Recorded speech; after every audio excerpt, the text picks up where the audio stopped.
You know what? We're keeping it simple today. Roll the intro vid.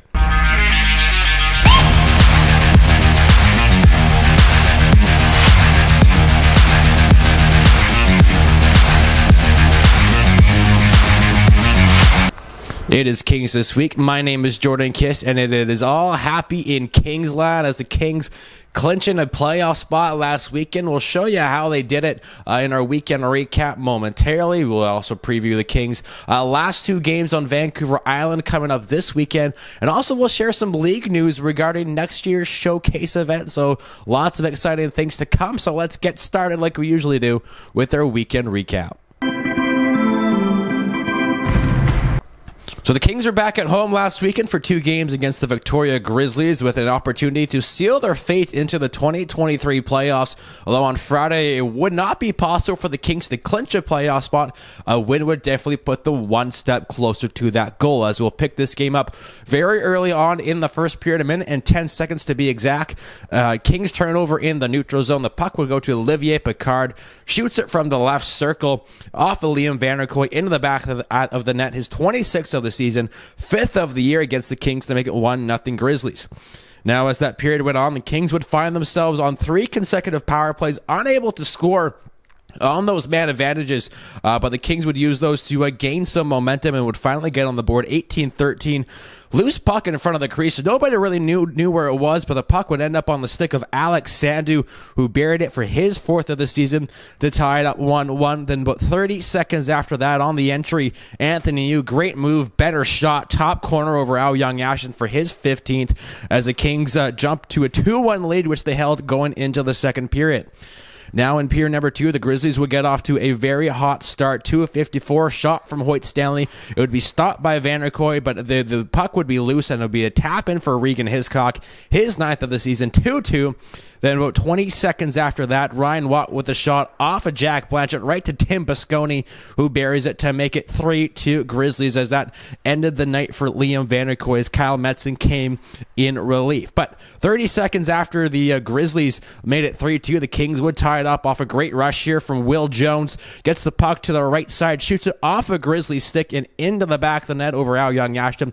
His 4th of the year, matching his jersey number, as we were tied at 3 going into the third period. Now it would be a very close third period, both teams not wanting to make a mistake. The Kings would finally take the lead, 14-26. Carter McNarland, drop pass for Caleb Bentham by 2 Grizzlies defenders, puts it in, a highlight reel goal for his 3rd of the season to make it 4-3 Kings. Now, with late in the third period, the Grizzlies with a couple opportunities here to tie it, but Kyle Metzen coming up big in this one. 19 saves in a relief appearance. There's been a couple big ones there at the end to give the Kings a 4-3 win over the Victoria Grizzlies. So on Saturday, it would be the final showdown between the Kings and the Grizzlies. It'll be the grudge match in the season series, as both teams split the first 6 games, 3 aside, with the home team winning each game. So the winner of this one would get bragging rights for the rest of this season and going into next year. And also it would be an opportunity for the Kings to clinch a playoff spot. A win, a regulation loss from the Capitals, or a point, and any loss from the Capitals as they took on the Bulldogs would be enough to give the Kings a spot in the playoffs. As we'll start here in the first period, 9:07, Alexei Van Hook-Cachero finding his buddy Adam Mendelson in the slot, puts it in for his 8th of the season to give the Kings the 1-0 lead. Then 6 minutes later, great play by Cam Simons to get the puck away from the defender, goes to the net, gets a shot off the rebound, left there sitting for Ryder Ringer to put in for his 8th as well, as the Kings a good first period to take a 2-0 lead heading into the second. Now in the second, there will be no scoring until the final 5 minutes, 15:04. Kings on a power play. Great passing here. Ryder Ringer to Jack Blanchett to Casey Yaman. One times it for his 8th of the season too, as it was 3-0 Kings. Now the Grizzlies would get on the board about a minute and a half after giving up that third goal.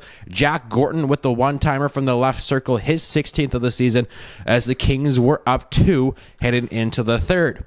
Now the third period would be all Grizzlies. They would get within one, 9:50. Tyler Warren with the shot here over Metzen, his first of the season, 3-2. And then with the extra attacker out at 18:36, the point shot from Nathan King goes into the back of the net as the Grizzlies come back from 3-0 down to tie it up as they outshot the Kings 22-14 in the third period.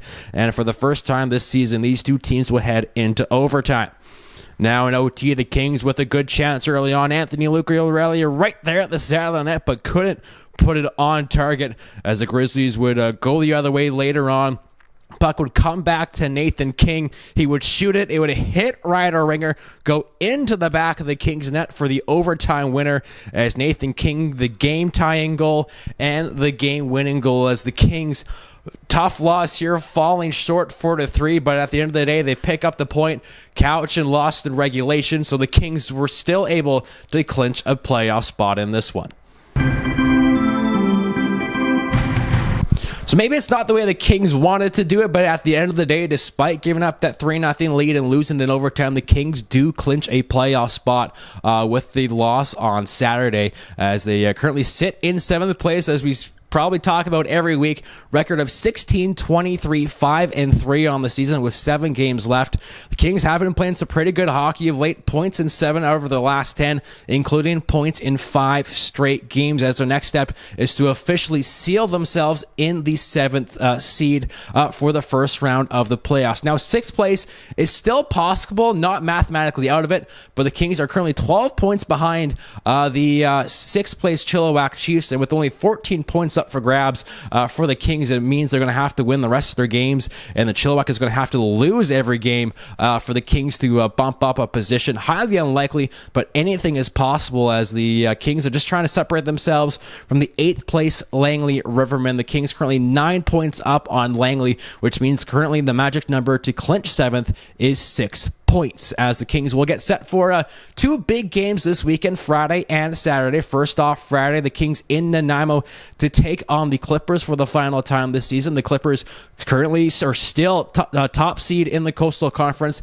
as they are inching closer to clinching that right now, 5 points up on the Surrey Eagles, with both teams having 7 games left. Now the Kings 2-3-1 against Nanaimo this season, with both wins coming inside the Frank Crane Arena.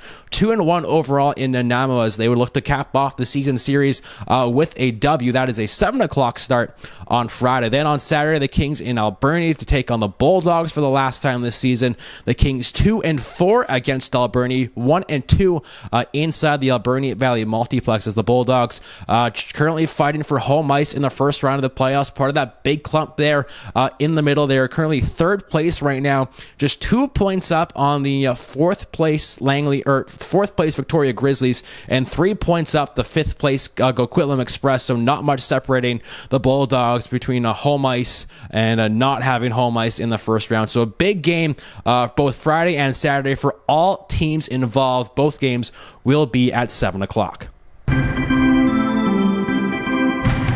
So now we got some exciting league news this year. This just dropped in earlier today regarding the next year's BCHL Showcase. If you don't know what the BCHL Showcase is, it's an opportunity for each team in the BCHL to play 2 regular season games in the same venue in front of NCAA and NHL scouts. Now, over the past decade, that event has been held in Chilliwack at the Coliseum, but next year they are moving the event to Seattle. Yes, the BCHL Showcase for 2023 will be south of the border in Seattle, as the BCHL has partnered with the Seattle Kraken of the NHL for this showcase event, as the event will take place at the Kraken Community Iceplex, which is the official practice facility for the Seattle Kraken. So very exciting news, as the BCHL Showcase will be in October of 2023. The official dates of games and the opponents will be revealed at a later date, but maybe plan now to come down to Seattle and watch your Kings in action.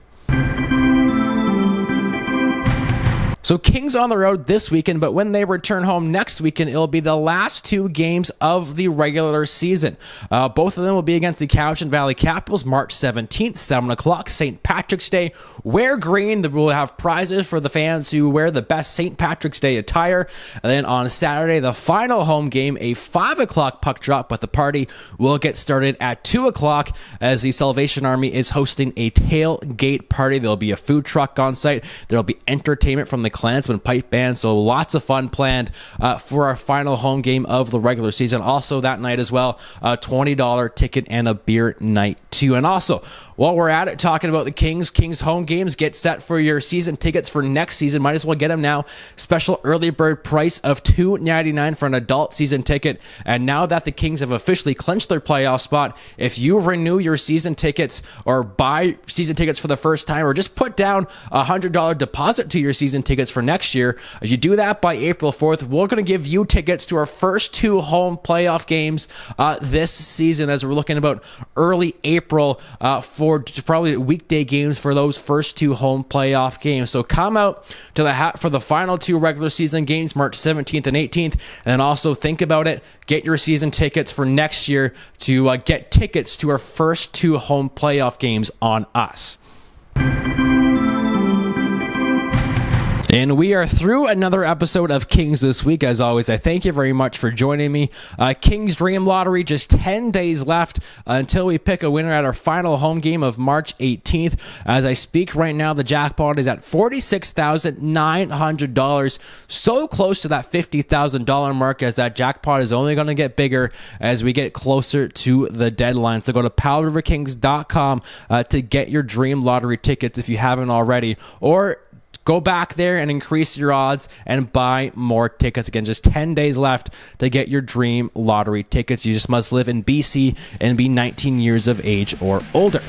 The Kings, again, back in action this weekend. 2 games on the road. Friday in Nanaimo against the Clippers, and Saturday in Alberni against the Bulldogs. Both of those games will be at 7 o'clock. You can join me on the Kings Broadcast Network for our pregame and postgame coverage starting at 6:45. So until next time, my name is Jordan Kiss. Go Kings, go.